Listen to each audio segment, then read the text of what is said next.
μας που σας ακούνε τόση ώρα. Κύριε Τσιρόνη, θα έρθω σε εσάς και θα ήθελα να μου πείτε ότι διεκδικείτε εκ νέου την είσοδό σας στη Βουλή. Οι δημοσκοπήσεις δείχνουν ότι είστε χαμηλά, κινείστε χαμηλά. Πού το αποδίδετε? Μήπως δεν είναι ξεκάθαρες οι προτάσεις σας? Για ποιο λόγο δεν μπορείτε να πείσετε τον κόσμο να σας ψηφίσει? Καταρχάς, δεν είναι ότι δεν πείθουμε τον κόσμο να μας ψηφίσει. Είμαστε ένα κόμμα που οργανωτικά είμαστε πάρα πολύ μικρό, το μικρότερο από όσα κάθεται στο τραπέζι. Και παρόλα αυτά, νομίζω ότι έχουμε μια συνεχή ανωδική πορεία όλη την τελευταία δεκαετία. Δείχνει ότι ο κόσμος μάλλον στενοχωριέται που δεν είμαστε στη Βουλή. Και όσοι μιλάμε, με ανθρώπους που μιλάμε και με αυτούς που δεν μας ψηφίσανε, όλοι μας λένε κρίμα που δεν μπήκατε. Δεν έχω ακούσει κανένα να μας πει οι οικολόγοι δεν χρειάζονται στη Βουλή. Όχι, είναι αλήθεια.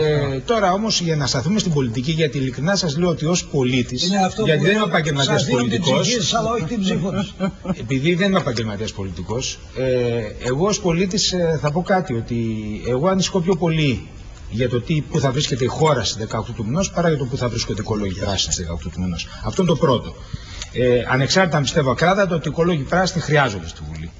Και θα το πω γιατί φοβάμαι ότι όλα τα κόμματα, και άκουσα εδώ πέρα με προσοχή όλους όσους μίλησαν, απαντάνε σε λάθος ερωτήματα, και εφόσον απαντάνε σε λάθος ερωτήματα απαντάμε με λάθος τρόπο. Και εξηγούμε πολύ απλά τι εννοώ. Μιλάμε συνέχεια για το μνημόνιο και επιμένω σε αυτό, είναι πάρα πολύ ενοχλητικό. Λες και η Ελλάδα πριν το μνημόνιο ήταν μια υγιής, μια Ελβετία, μια Νορβηγία, μια δεν ξέρω εγώ, σοσιαλιστική Νορβηγία, όπως λέτε, και κάποια πονηρή μάγισσα την κατέστρεψε με το μνημόνιο. Εγώ λοιπόν να σας κάνω την αντίθετη μαγική ερώτηση. Αν αύριο διαμαγείας πούνε οι Ευρωπαίοι και οι πάντες ότι διαγράφουμε όλο το χρέος της Ελλάδας αύριο το πρωί και ξεκινάμε από το 0. Πες το ότι σε ενέσουνε. Εγώ σας λέω ότι σε ελάχιστα χρόνια, με αυτή τη διακυβέρνηση που έχει η χώρα μας, με αυτό το πολιτικό προσωπικό, με αυτή τη δημόσια διοίκηση, με αυτή την αγροτική παραγωγή, σε ελάχιστα χρόνια θα ξαναβρίσετε στα ίδια χάλια. Που σημαίνει αυτά τα χάλια που προϋπήρχαν πολύ του μνημονίου, γιατί η αποβιομηχάνηση της χώρας ξεκινάει από το 80. Η καταστροφή της αγροτικής παραγωγής ξεκινάει από το 80 και νωρίτερα πολύ πριν το ευρώ. Ξεκινάμε με τη χρεοκοπία των ταμείων που τα χρήματα τα αρπάξανε, ακόμα και επί δικτατορίας τα αρπάξανε και τα δώσαν σε λαθαρασοδάνεια. Χρεοκόπησαν τα ταμεία λοιπόν, χαθήκαν στην τράπεζα τελώς τα αποθεματικά των ταμείων και αυτό έγινε πάρα πολύ παλιά. Μετά φαγώθηκαν και τα χρήματα της Ευρωπαϊκής Ένωσης. Και βλέπουμε λοιπόν, όχι, δεν έχω κάνει κανένα λαθάκι, δεν θα το συζητήσουμε θεματικά.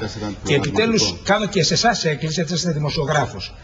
Κάντε θεματικές συζητήσεις και εκεί θα φανεί και έχουν πολιτικές. Μην κάνετε γενικές συζητήσεις. Να κάνουμε συζητήσεις για τις μεταφορές, για την ενέργεια, για τη βιομηχανία. Δεν τις ακούσαμε σε αυτές τις εκλογές, σε αυτές τις συζητήσεις. Όλο για νούμερα μιλάμε. Και λέω λοιπόν πολύ απλά αυτό ως προκείμενο. Η Ελλάδα της 18 του μηνός χρειάζεται 3 πράγματα. Και τα λέω πάρα πολύ συχνά. Το πρώτο, χρειάζεται κοινωνική οικονομία. Η κοινωνική οικονομία εφαρμόζεται σε χώρες πλούσιες που δεν έχουν ανάγκη ρευστότητας και έχει εκπληκτικά αποτελέσματα. Να μιλήσω για το πολύ απλό παράδειγμα, γιατί δεν έχω πάρα πολύ χρόνο, για το τοπικό νόμισμα. Όλοι λένε μέσα έξω από το ευρώ για ρευστότητα. Υπάρχουν χώρες ανεπτυγμένες από τη στιγμή που έχουν τοπικά νομίσματα. Πέραν του ευρώ. Να έχουμε το χρηματιστικό μας νόμισμα, το κανονικό το ευρώ, και να έχουμε τοπικά νομίσματα που να τονώνουν τοπική παραγωγή. Που να δώσουν δύο νομίσματα. Τοπικά περιφερειακά νομίσματα. Το πολύ απλό λέω, για μην πω και άλλα για ανταλλακτικά για την ηθική τράπεζα που υπάρχει στην Ιταλία, υπάρχει στην Ινδία, δεν υπάρχει στην Ελλάδα, γιατί δεν το απαγορεύει νομοθεσία, τρελά πράγματα δηλαδή. Αλλά αυτό είναι ο πυλώνας. Ο δεύτερος πυλώνας είναι εταιρείες επιχειρήσεις. Μιλάγαμε έξω με τους συναδέλφους, αλλά δεν ακούστηκε εδώ. Πολύ λυπήθηκα γιατί περίμενα να το πει από ο Μεσίνιος. Συνειδητοποιείτε ότι πουλάμε το λάδι μας 2 ευρώ στους Ιταλούς και οι Ιταλοί το ξαναπουλάνε το δικό μας λάδι 20 και 18 και 20-22 ευρώ το λίτρο. Το συνειδητοποιούμε λοιπόν αυτή τη στιγμή έχουμε χρυσάφι στα χέρια μας και το πετάμε από κακή οργάνωση των συνεταιριστικών επιχειρήσεων. Και ο τρίτος πυλώνας είναι πάρα πολύ απλός, το ελληνικό δημόσιο. Το οποίο ελληνικό δημόσιο παραδόξως, παρά τα χυδαία ψέματα που ακούγονται, είναι ένα μικρό δημόσιο. Είναι το 4ο μικρότερο στην Ευρώπη. Τι είναι το ελληνικό δημόσιο του έγκλημά του? Είναι εντελώς αναποτελεσματικό. Εγώ λοιπόν δεν θέλω να απολυθεί κανένας από το δημόσιο. Μπορούμε να τους βάλουμε να δουλέψουν αυτούς τους ανθρώπους?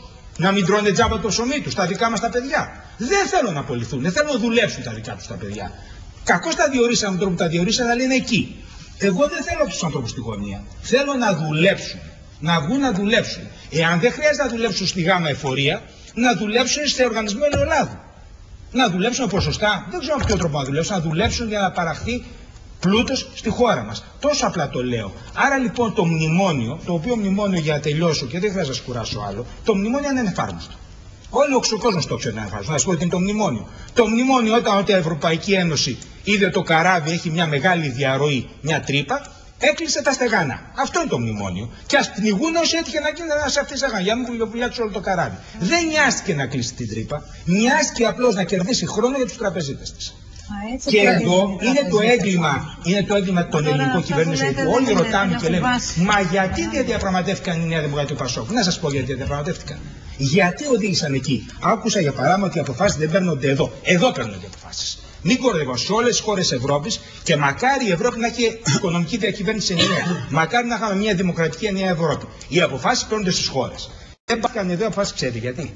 Γιατί φυσικά προτιμούσε ο κύριος Γεώργιος Ανδρέα Παπανδρέου να πετάξει το μπαλάκι και να χαρίσει τη χώρα στους Ευρωπαίους για να μην σπάσει τα δικά του τα αυγά. Γιατί αν έσπαγε τα δικά του τα αυγά, ήταν οι δικοί του πελάτες που είχαν γκρίζες περιουσίες. Ήταν οι δικοί τους βουλευτές που είχαν τα λεφτά έξω. Ήταν οι δικοί τους επιχειρηματίες. Είμαστε η μοναδική χώρα η οποία έχουμε πρόεδρο του ΣΕΒ ένα μη επιχειρηματία. Είναι ηρωνία, έτσι, γιατί μιλάμε για τους συνδικαλιστές, είναι λέει συνδικαλιστές εργαζομένων που δεν εργάζονται.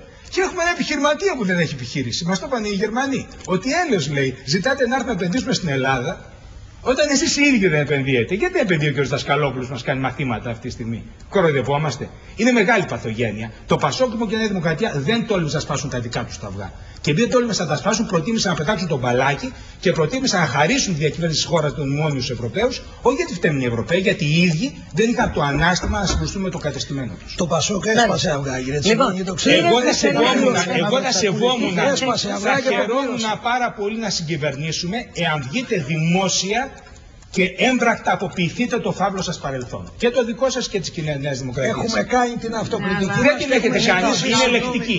Δεν την έχουμε ακούσει. Την έμπρακτη δεν την έχουμε ακούσει. Την έμπρακτη δεν την έχουμε ακούσει ακόμα. Θέλω να πάω στο κύριο. Χρησιμοποιεί τα ίδια δεν μας κάνει αυτή τη στιγμή. Εγώ θέλω έμπρακτη στιγμή. Και όταν λέω έμπρακτη να δω σε πολιτικές, πραγματικά, γιατί εγώ δεν έχουμε τα κόμματα αλλάζουν.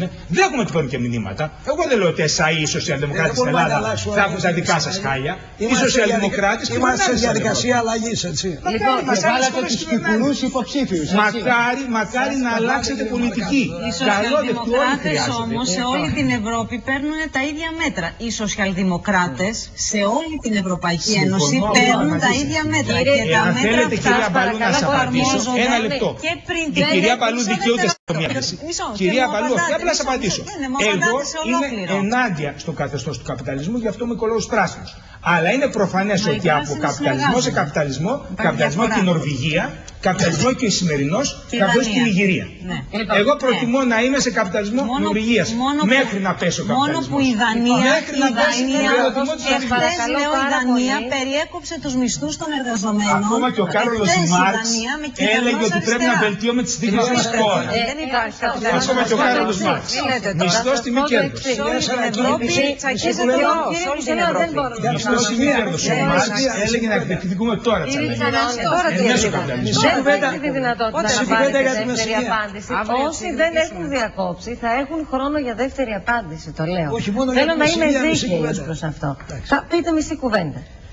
Μισή κουβέντα όμως. Χαίρομαι για τις απόψεις του κ. Τσιρόνι, ειδικά για τη Μεσσηνιά και τον Λεολάδο. Και θα του ζητήσω να συνεργαστούμε πάνω σε αυτό, γιατί όντως χρειάζεται εθνική στρατηγική, κ. Τσιρόνι. Ωραία, τελεία. Μακάρι, κάτω στα προγράμματα, εκεί είναι η συνεργασία. Κύριε Μαντούβαλη,